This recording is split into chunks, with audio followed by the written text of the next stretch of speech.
लेकिन आज ऐसा लगता है जैसे संविधान की किताब तो है पर इसे चलाने वालों का ईमान गुम हो गया है। आज हिंदुस्तान में हर वर्ग को किसी न किसी चुनौती का सामना करना पड़ रहा है, मगर अल्पसंख्यक खासतौर पर मुसलमानों पर जो कहर टूटा है वो किसी से छुपा नहीं है। ये लोग सिर्फ अपने मजहबी पहचान की वजह से निशाने पर हैं।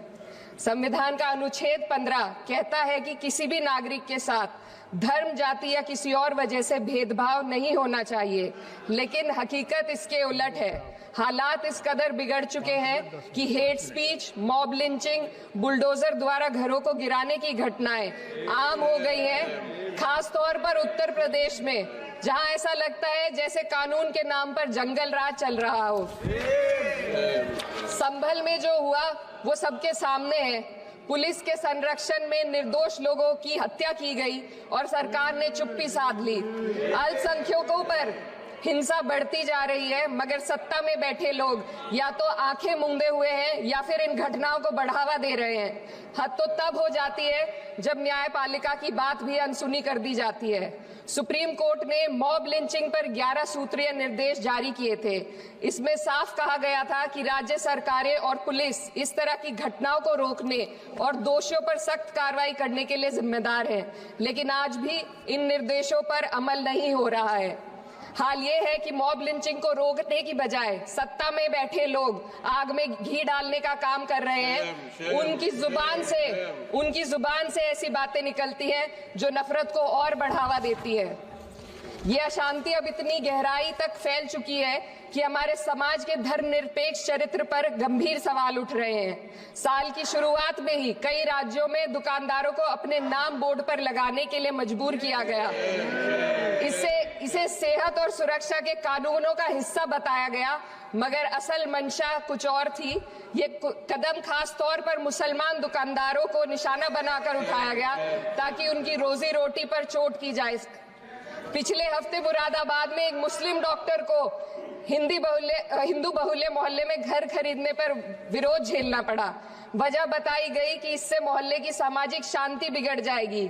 अब आप ही बताइए, क्या ये वजह सही है, जायज है? असल में ये छोटी बड़ी घटना इस बात का सबूत है कि सांप्रदायिकता को बढ़ावा देने वाले बयान और नीतियां हमारे समाज को अंदर से खोखला कर रही है। उत्तर प्रदेश में यति नरसिंहन ने बेहद घटिया बयान दिया, लेकिन सरकार इन बयानों पर कोई कार्रवाई नहीं कर रही। हेट स्पीच न केवल जनमानस के विचारों को प्रदूषित करती है, बल्कि इससे अब संवैधानिक पदों पर बैठे लोगों को भी प्रभावित कर दिया है। अभी हाल ही में माननीय उच्च न्यायालय इलाहाबाद के माननीय न्यायाधीश ने ऐसे बयान दिए जिसका संज्ञान खुद सुप्रीम कोर्ट को लेना पड़ा। संविधान के अनुच्छेद 29 और 30 ने अल्पसंख्यकों को उनके मजहबी और सांस्कृतिक हक दिए हैं ताकि वो अपनी पहचान को बचा सके और अपने संस्थान चला सके, लेकिन आज उन्हीं हकों पर हर तरफ से चोट की जा रही है। वक्फ जैसे बिल लाकर उनके धार्मिक अधिकारों को छीनने की कोशिश की जा रही है।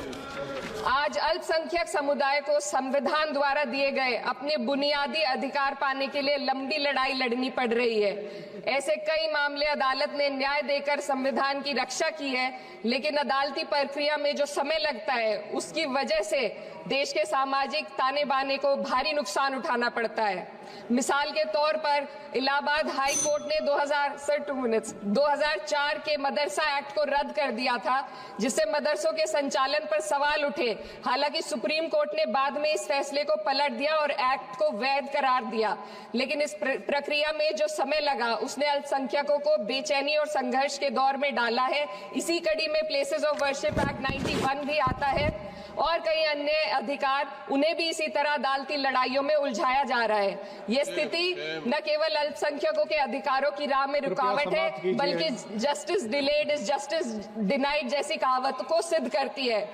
मैं इस सदन से दुनिया भर के अल्पसंख्यकों की आवाज उठाना चाहती हूँ, खास तौर पर हमारे पड़ोसी देश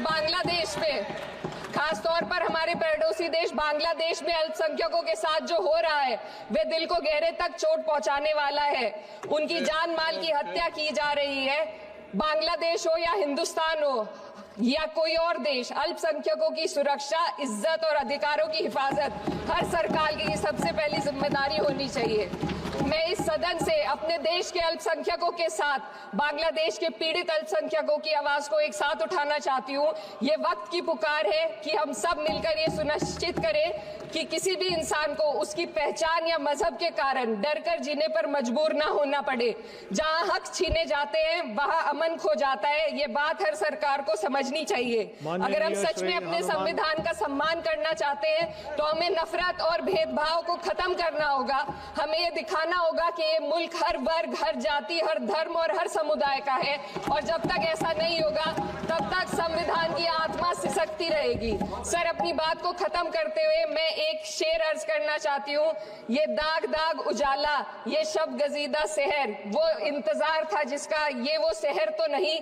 लेकिन अगर इस सदन में बैठे हम सभी सदस्य ये ठान ले कि हमें संविधान के मूल्यों को लागू करना है और उसे लागू करने का प्रयास करें, तो वह सुबह जरूर आएगी जिसके लिए लाखों भारतवासियों ने अपने जानों की कुर्बानी दी।